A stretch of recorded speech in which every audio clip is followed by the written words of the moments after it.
Olá, eu sou o Chico. Oi, eu sou a Irene do Planalto. E eu sou a Laísa, e me juntei com o Chico e com a Irene para disponibilizar a monografia Se o Grileiro Vem, Pedra Vai, em áudio. Essa é mais uma parte desse projeto. Dados complementares. A essa altura, acredito que a análise vertical da grilagem já tenha mostrado alguma validade, demonstrando como o processo da grilagem tem implicações para além dos papéis, na vida cotidiana das pessoas, e como a rede de solidariedade suborno é constantemente ampliada e as técnicas aprimoradas.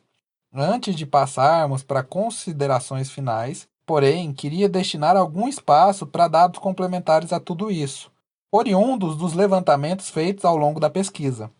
Durante a estadia junto aos Calunga, ouvi por diversas vezes que um senhor chamado Juarez, caseiro de Juvelã no território, afirmava que essa coisa de Calunga era mentira, que as pessoas que viviam ali não queriam trabalhar. Eles chamam a gente de preguiçoso, mas o que a gente come foi tudo, tira tudo do braço, né? Na mão, braba. Apesar da gente não ficar rico com isso. Mas a gente não quer ficar rico. A gente quer viver, sobreviver e festejar. Isso criava um ambiente de insegurança e medo na comunidade.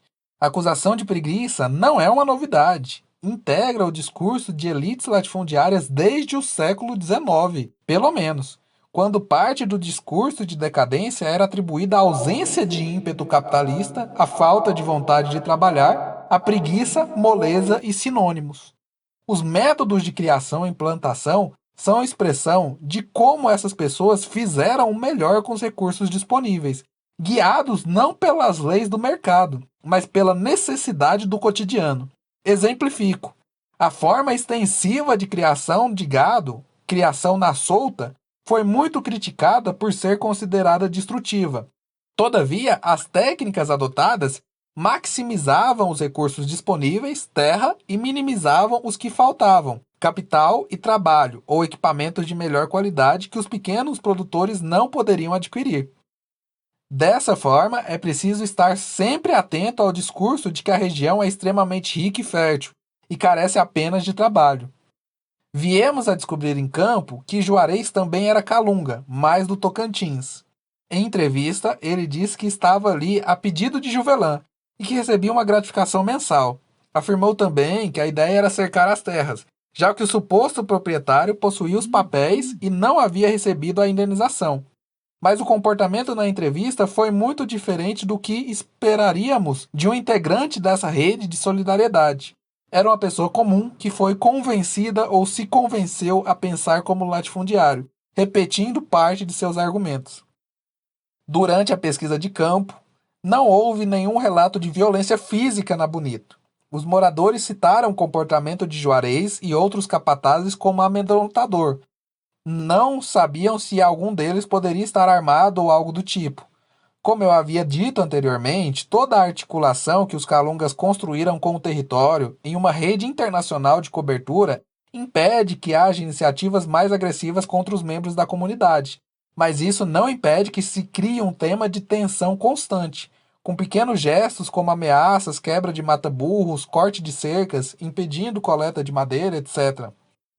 Não, isso aí é o que eles fizeram na cerca do Deus Emi, que eu falei que é descendente daqui, que eles estão aborrecendo ele. Pegaram agora, o dia que eles passaram com o caminhão que falei para vocês, carregado, quebrou o mataburro dele, cortou cerca de arame, cortou o esticador, cortou arame, pintou os cambalos, tá com a cerca dele aberta, deixou aberto. O gado dele já saiu. O mataburro que vocês passou descendo para lá o dia que vocês desceram, que lá do Deus é mim. Depois do dominguinho. Porém, não foi sempre assim. No ano de 2009, os conflitos se acirraram na Bonito, como narrado anteriormente, e houve relatos de queima de residência de uma quilombola e pessoas armadas andando na fazenda. Não pude obter mais detalhes sobre esse caso, mas há registros na ata de reunião do Ouvidor Agrário Nacional, desembargador Gersino José da Silva Filho, em Brasília, na sede da Ouvidoria Agrária Nacional, no dia 14 de abril de 2009. Na primeira incursão que fiz ao território, obtive de um cartorário um longo estudo sobre a Bonito. Já citei o estudo anteriormente, mas gostaria de apresentá-lo um pouco melhor. Trata-se de estudo informal feito pela Fundação da Faculdade Doutor Abílio da Costa, representada por Antero Ribeiro dos Reis, encaminhado ao Ministério Humberto Martins em defesa da comunidade quilombola. É um compilado de documentos comentados, e são esses comentários que tornam o estudo informal, não seguindo os padrões de trabalhos acadêmicos. Boa parte das informações contidas no estudo estão também sintetizadas nos relatórios técnicos que utilizei anteriormente, mas chama a atenção que quem realizou esse estudo foi atrás de centenas de certidões de matrícula, listando possíveis fraudes em cada uma. Um trabalho assim não é barato e carece de muito recurso humano. No entanto, há problemas no estudo para além da informalidade. O estudo acusa algumas pessoas sem provas, servidores públicos, afirmando apenas que participaram dos esquemas, mas sem oferecer exata explicação de como. Foram abertos processos disciplinares para avaliar tais casos. Outra curiosidade é que o estudo não questiona a ausência de delimitação em um dos registros paroquiais, deixando de fora a primeira linha de sucessão que deságua em Juvelã. Curiosamente, apenas um membro da família é citado, Micenas de Paulo e Souza, tio de Juvelã, como participante dos esquemas de grilagem.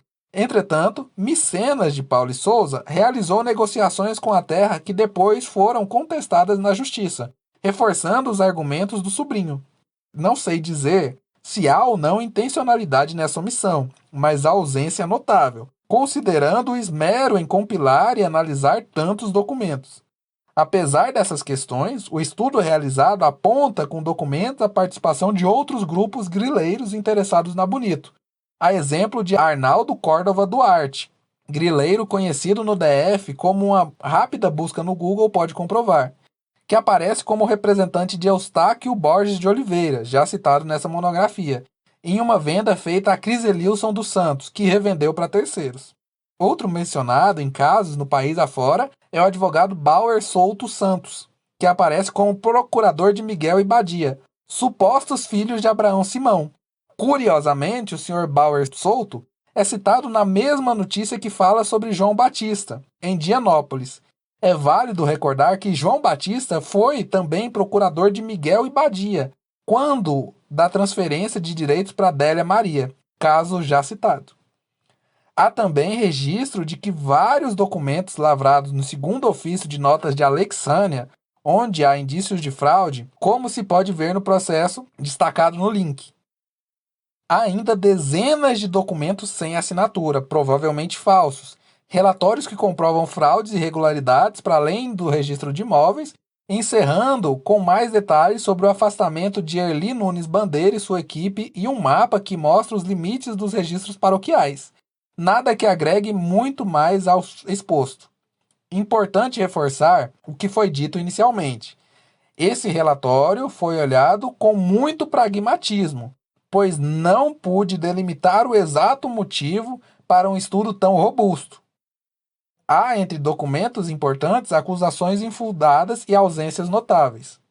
Por fim, destacaria que a cobiça pelas terras e pelo meio ambiente não decorre somente dos grileiros que almejam ou a extração mineral ou a indenização pelas terras, como foi dito. O reconhecimento internacional do território tem atraído ONGs que não são exemplos de transparência. Há também casos de exploração mineral ilegal que não envolvem diretamente a grilagem, mas fazem parte desse caos que permite a expansão da rede de solidariedade. A água também é alvo de ambição. Em 2009, o debate sobre a construção da central hidrelétrica no Rio das Almas ganhava corpo, com a AQK e os órgãos de controle estaduais e federais se posicionando contrários à construção, que poderia resultar em significativas perdas ambientais e socioculturais. O presidente da empresa, Emival Ramos Caiado Filho, é primo do atual governador do estado de Goiás, Ronaldo Caiado.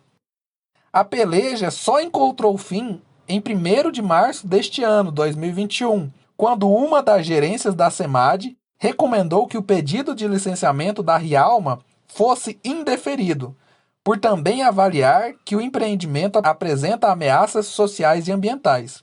Em outras palavras, o parecer da SEMAD afirmava que a possível implantação da PCH Santa Mônica no território quilombola Calunga pode gerar prejuízos de cunho sociocultural, como sobrecarregar os serviços públicos locais, aumentando a violência e a criminalidade, aumento de epidemias e doenças, conflitos pelo acesso de água, além de impactos de difícil mensuração, como rompimento de laços culturais, de redes de apoio, mudanças de hábitos e costumes e perda de modos de vida e identidade comunitária, dano moral e abalos psicológicos. Com certeza não pude expor a totalidade de casos de corrupção e irregularidades sobre a Bonito. Aqui há apenas fragmentos de uma rede dinâmica e arraigada que transcende limites municipais, estaduais, temporais. Espero que essa monografia sirva de exemplo para que se aprimore a forma de analisar a grilagem de terras, raiz da estrutura fundiária brasileira. Que essa leitura seja reforço da denúncia da origem criminosa de diversas propriedades Brasil afora. Pedra vai de cima deste morro, ninguém sai. Ao grileiro nós vamos resistir. Todo o povo daqui vai descer e uma ordem geral vai partir, que é botar o grileiro pra correr. Oi, grileiro, vem. Pedra vai de cima deste morro, ninguém sai. Oi, grileiro, vem. Pedra vai de cima deste morro, ninguém sai. Esse foi mais um episódio do podcast Se o Grileiro Vem, Pedra Vai, onde realizamos a leitura da monografia de mesmo nome do Chico Souza, apresentada ao Departamento de Antropologia da Universidade de Brasília.